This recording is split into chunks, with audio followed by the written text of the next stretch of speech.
ಇವತ್ತಿನ ವುಡ್ ವರ್ಕ್ನಲ್ಲಿ ನಾವು ಬಾಕ್ಸ್ಗಳನ್ನು ಕಟ್ ಮಾಡ್ತಾಯಿದ್ದೀವಿ. ಸೊ ಇವತ್ತು ವುಡ್ ವರ್ಕ್ ಶುರುವಾಗಿ ನಮಗೆ ಆಲ್ರೆಡಿ 4 ದಿನ ಆಗಿದೆ. ನೋಡ್ಬೋದು ಗ್ರೀನ್ ಪ್ಲೇ ಎಕೋಟಿಕ್ಕನ್ನು ನಾವು ಬಳಸ್ತಾ ಇರ್ತಕ್ಕಂಥದ್ದು.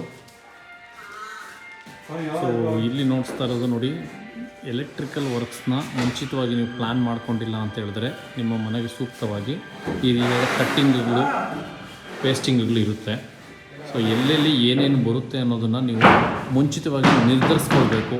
ತದನಂತರ ನೀವು ಎಲೆಕ್ಟ್ರಿಕಲ್ ವರ್ಕ್ಸನ್ನು ಮಾಡಿಸೋದ್ರಿಂದ ಬಹಳ ಒಳಿತಾಗುತ್ತೆ. ಇಂಜಿನಿಯರ್ಗಳು ಮಾಡೋರು ಕೂಡ ಒಂದಷ್ಟು ಮಿನಿಮಲ್ ಎಲೆಕ್ಟ್ರಿಕಲ್ ರಿಕ್ವೈರ್ಮೆಂಟ್ಸ್ನ ಕೊಡಬೇಕಾಗುತ್ತೆ. ನೋಡಿ, ಈ ರೀತಿ ಕಟ್ಟಿಂಗ್ಗಳನ್ನು ನೀವು ಎಲಿಮಿನೇಟ್ ಮಾಡಬೇಕು ಅಂತ ಹೇಳಿದ್ರೆ ನೀವು ಪ್ಲ್ಯಾನಿಂಗ್ ಆಗೋ ಸಂದರ್ಭದಲ್ಲೇ ಎಲ್ಲೆಲ್ಲಿ ಕಾಟ್ಸ್ ಬರುತ್ತೆ, ಎಲ್ಲೆಲ್ಲಿ ವಾರ್ಡ್ರೋಬ್ಸ್ ಬರುತ್ತೆ, ಎಲ್ಲೆಲ್ಲಿ ಲೈಟಿಂಗ್ಸ್ ಬೇಕಾಗುತ್ತೆ, ಫ್ರಿಡ್ಜ್ ಪಾಯಿಂಟ್ಸ್ ಎಲ್ಲಿ ಬರುತ್ತೆ, ಓವೆನ್ ಪಾಯಿಂಟ್ಸ್ ಎಲ್ಲಿ ಬರುತ್ತೆ, ಇದನ್ನೆಲ್ಲ ಒಂದಷ್ಟು ನಿರ್ಧಾರ ಮಾಡಿಕೊಂಡು, ಮತ್ತು ಇಲ್ಲಿ ನೋಡಿ ವಾಶ್ ಬೇಸಿನ್ ಪಾಯಿಂಟು, ಇಲ್ಲಿ ಕೂಡ ಇನ್ನೂ ಕಟ್ಟಿಂಗ್ ಬಾಕಿ ಇದೆ. ಸೊ ಈ ಕಟ್ಟಿಂಗ್ ಎಲ್ಲ ಮಾಡಿದವಾಗ ಏನಾಗುತ್ತೆ ಅಂತ ಹೇಳಿದ್ರೆ ಇದು ಒಂಥರ ಕಳಪೆ ಕಾಮಗಾರಿ ಆಗಿಬಿಡುತ್ತೆ. ಅಲ್ಲಿ ಕ್ರ್ಯಾಕ್ಸ್ ಬರೋ ಚಾನ್ಸಸ್ ಇರುತ್ತೆ ಮುಂದಿನ ದಿನಗಳಲ್ಲಿ. ಹಾಗಾಗಿ ನೋಡಿಕೊಂಡು ನೀವು ಕೆಲಸಗಳನ್ನು ಮಾಡಿಸೋದು ಬಹಳ important. Planning is must and should for any work.